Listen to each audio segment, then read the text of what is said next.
Assalamualaikum warahmatullahi wabarakatuh. Perkenalkan, nama saya Nunung Jana, Prodi Agroteknologi, Fakultas Sains Terapan semester 7, NPM 542118013. Di sini saya akan meresensi kembali jurnal yang berjudul Akibat Hukum Terhadap Status Tanah Hak Guna Bangunan yang telah ditelantarkan oleh pemiliknya berdasarkan pasal 35 Peraturan Pemerintah Nomor 40 Tahun 1996 Mata Kuliah Hukum Agraria.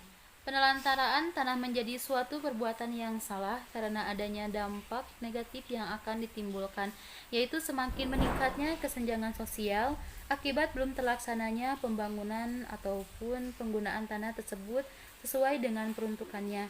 Maka tanah yang bersangkutan dapat dianggap sebagai tanah yang ditelantarkan oleh pemegang haknya.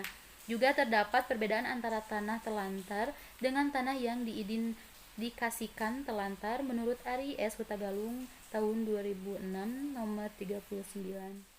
Akibat hukum yang ditimbulkan dari tanah perorangan atau badan hukum yang ditelantarkan atau tidak digunakan sesuai dengan keadaannya atau sifat pemberian haknya dapat menyebabkan hapusnya atau beralihnya hak atas tanah ke dalam penguasaan negara sampai pada penetapan tanah telantar menurut Maria S. W. Sumarjono tahun 2005 nomor 222. Bahkan negara pun tidak serta-merta menetapkan tanpa memberikan kesempatan ataupun waktu kepada perorangan atau badan hukum untuk segera menggunakan tanah sesuai dengan keadaannya atau menurut sifat dan tujuan pemberian haknya.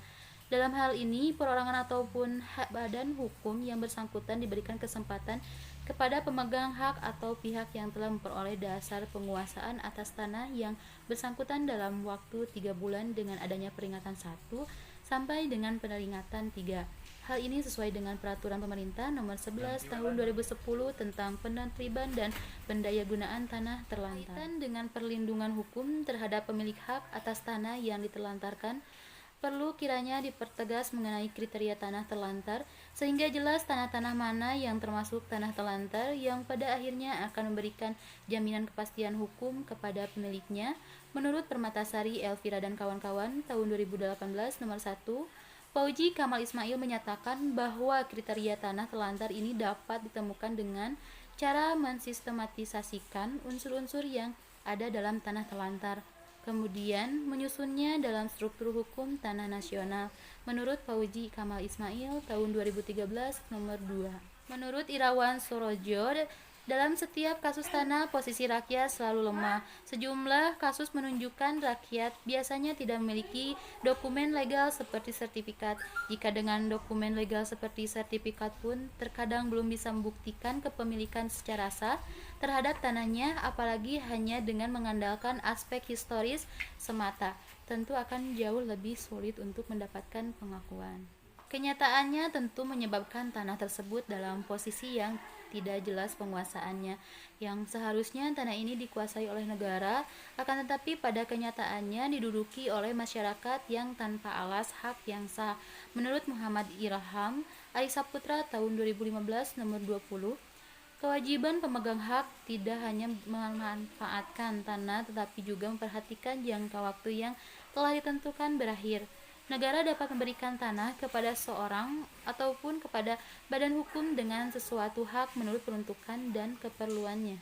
Sehingga dapat ditarik kesimpulan yang pertama, akibat hukum terhadap status tanah hak guna bangunan yang ditelantarkan oleh pemiliknya berdasarkan Peraturan Pemerintah Nomor 40 Tahun 1996 adalah adanya pemutusan hubungan hukum dari pemegang hak atas tanah ke objeknya sehingga tanahnya kembali kepada negara. Dan yang kedua, ada upaya penyelesaian terhadap status tanah hak guna bangunan yang terlantar dilaksanakan dengan cara inventarisasi, identifikasi dan penelitian oleh Kanwil BPN, peringatan dan penetapan tanah terlantar oleh BPN Pusat. Cukup sekian paparan dari saya, kurang dan lebihnya mohon dimaafkan. Billahi taufiq wal hidayah. Wassalamualaikum warahmatullahi wabarakatuh.